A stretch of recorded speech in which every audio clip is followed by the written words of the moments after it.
Bien, donc pour commencer cette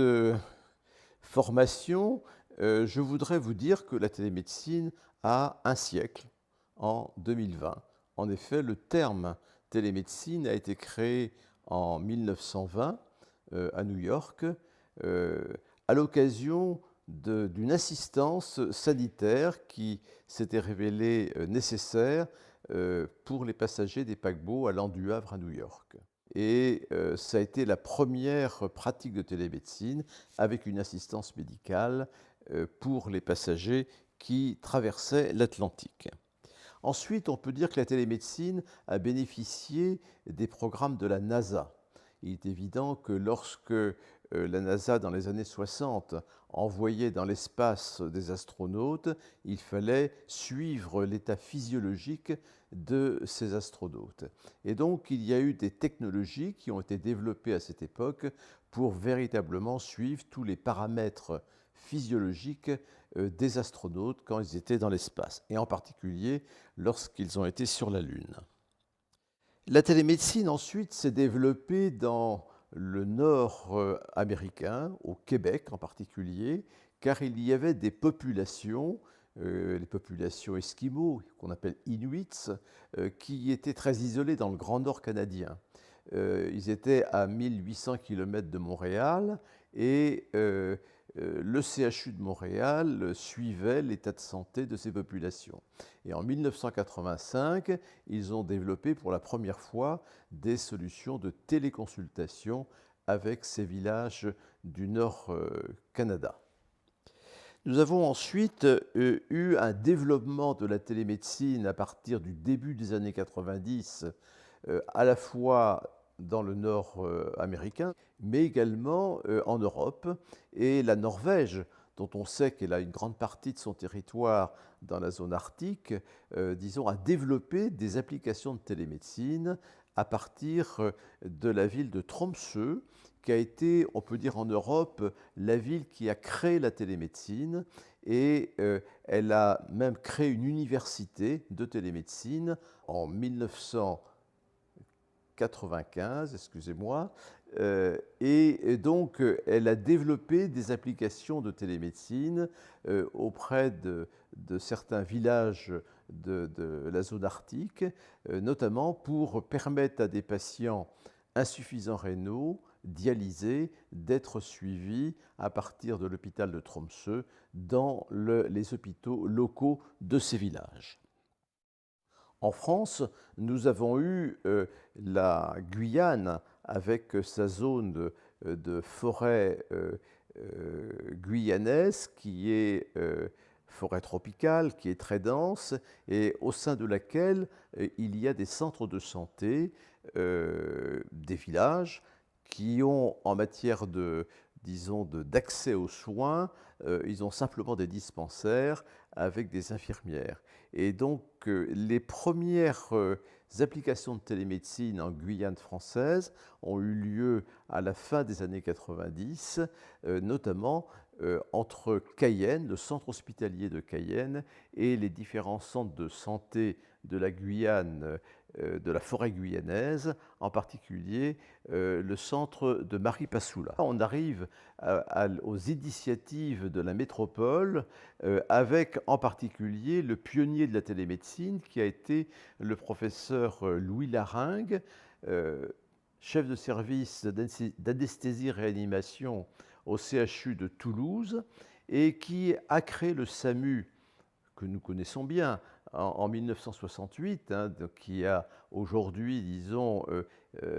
est utilisé aujourd'hui dans beaucoup de pays à travers le monde. Et ce visionnaire de la médecine a créé,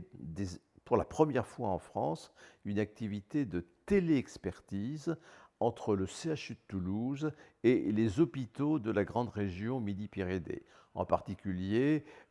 les hôpitaux d'Albi, de Cahors, de Rodez.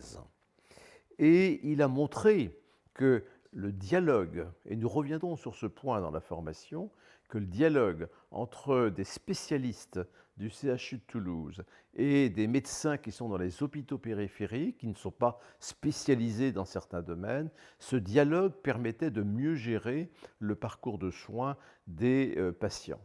Et donc, ils ont démontré déjà dans les années 90 que ce dialogue de téléexpertise permettait d'éviter un transfert des patients vers le CHU une fois sur deux. Et à contrario, le fait qu'il y ait ce dialogue entre les médecins permettait de corriger certains diagnostics et donc d'éviter des pertes de chance, et ça survenait une fois sur cinq. Enfin, si on résume les grandes dates,